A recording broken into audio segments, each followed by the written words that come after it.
ভীষণ খুশি। ভীষণ খুশি মনে মতো হয়েছে, আমি জীবনেও কোনোদিন ভাবতে পারিনি যে আমার এরকম একটা দোকান হবে, আমি এরকম একটা মানে দোকান পাবো। কেমন আছো অর্মিতা দিদি? ভালো আছে। ভালো আছো? তোমরা কেমন আছো? ভালো আছো? আচ্ছা, তারপরে বলো কি খবর এখন? এই যেভাবে আমি বাজারঘাট করে দিয়ে গেছে সেভাবে চলছে। আর হচ্ছে এদের এই পড়াশোনার অসুবিধা হচ্ছে। পড়াশোনার অসুবিধা হচ্ছে? তোমরা স্কুলে যাচ্ছ না? না, স্কুলে যখন যাচ্ছে না, ওই শ্বশুরবাড়ির থেকে চলে আসার পরে ওখান থেকে তো টিসি দেয়নি। শাশুড়িকে বলেছিলাম, ওই স্কুলে শাশুড়ি রান্না করে, বলেছিল আমি কোনো দায়িত্ব নিতে পারবো না, আমি বলতে পারবো না, তোমার মেয়ে তুমি এসে টিসি নিয়ে যাও। আমি বলেছিলাম যে আমি তো কাজ মানে ছেড়ে যেতে, হ্যাঁ, মানে যখন বাড়ি যাওয়া আসা করতাম আর বাড়ি গেলেও ওরা সেইভাবে আর কি যত্ন করে। আচ্ছা, এর বাবা খোঁজ খবর নিয়েছে? এই ভিডিওটা দেখে? না না, কোনো খোঁজ খবর নেয়নি? আচ্ছা, তুমি কি এখন ভ্যানটা রুটি বিক্রি করছো? না এখন করছি না। তাহলে এখানে যে ভ্যানটা রয়েছে, ভ্যানটাকে ছেড়ে দাওনি? যারা আর কি আমার কাছে দিয়েছিল হ্যাঁ, তাদের বাড়ি এই পাশে, এবার তাদের তো জায়গা নেই, এবার এদের বাড়ি রেখে দিয়েছে, মানে তারা আর কি ভাড়া দিয়েছে দেয় এদের। ও আচ্ছা আচ্ছা, তাহলে তুমি ভ্যান ছেড়ে দিয়েছো? হ্যাঁ, আমি ছেড়ে দিয়েছি, কিন্তু তাহলে তুমি যে ভ্যান ছেড়ে দিয়েছো, তাহলে রুটি বিক্রি করবে কিভাবে? এই হচ্ছে ধরো তোমার কাছে তো একটা মানে দোকানের জন্য বলেছিলাম, ওটা যদি একটু তুমি উপায় করে দিতে তাহলে একটু মানে আমার ভালো। তাই? আচ্ছা আচ্ছা, তোমাদের বাবা তোমাদের খোঁজ নেয়নি? না, নেয়নি খোঁজ একদিনও? আচ্ছা আচ্ছা, কি খাওয়া দাওয়া করেছো আজকে? সকালবেলা ডাল সিদ্ধ আলু ভাতে দিয়ে ভাত করেছিলাম, আর হচ্ছে ওই দিয়ে খেয়েছি। আচ্ছা, তোমার বাবা তোমার ভাই ওরা কোনো খোঁজ খবর নেয়নি?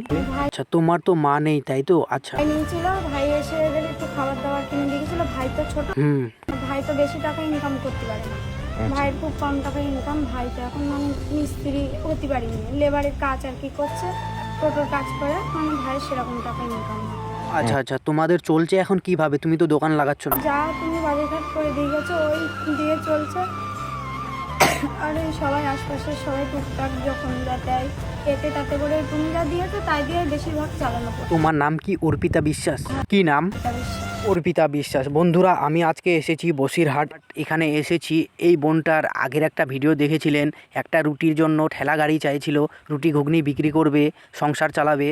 তার বাবা তাদেরকে দেখেই না, ধরতে গেলে ছেড়েই দিয়েছে, মানে ছেড়েই দিয়েছে, দেখে না। আমি শ্বশুরবাড়িতে যখনই যাই তখনই আমি শাশুড়ি কীরকম করে, আমি অনেকদিন বলেছিলাম যে মা তুমি এখানে আসো, তোমার ছেলে যদি অন্য জায়গায় বাড়ি করতে তো তুমি তো সেখানে যেতে। তা বলছে কি ভাবলে কি করে তুমি যে আমি ওইখানে যাব, কিন্তু স্কুলে রান্না করে, কিন্তু আমি চাই যে ওদেরকে নিয়ে থাকতে, কিন্তু ওরা চায় না যে আমি ওদের সাথে থাকি।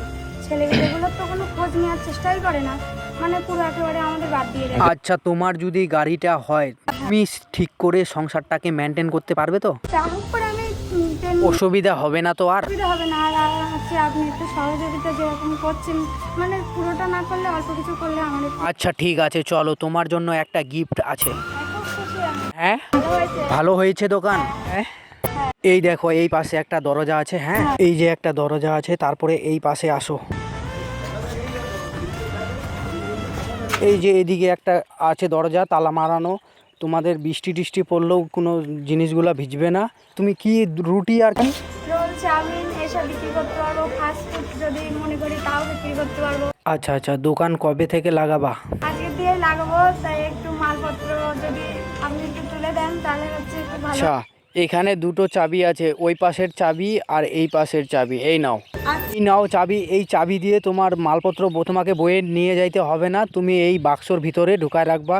তো বন্ধুরা, এই দোকানটা করানোর জন্য অনেকই লোক সাপোর্ট করেছিলেন, তো দোকানটা কেমন হয়েছে কমেন্ট করে বলেন। আছে, অক্ষয় দিতে আছে, আজকে দিয়ে আমি দোকানটা হচ্ছে মানে চালু করতে চাই। চালু করতে চাও? তাহলে তোমার বাচ্চা কাচ্চা ঠিকভাবে মানুষ করতে পারবা, ও অসুবিধা হবে না। না, আর আপনি যেভাবে আমাকে সহযোগিতা করছেন এইভাবে আমার পাশে একটু থাকলে আমি এর থেকে আরো। আচ্ছা, এই দোকানটা পেয়ে তুমি কতটা খুশি? ভীষণ ভীষণ খুশি।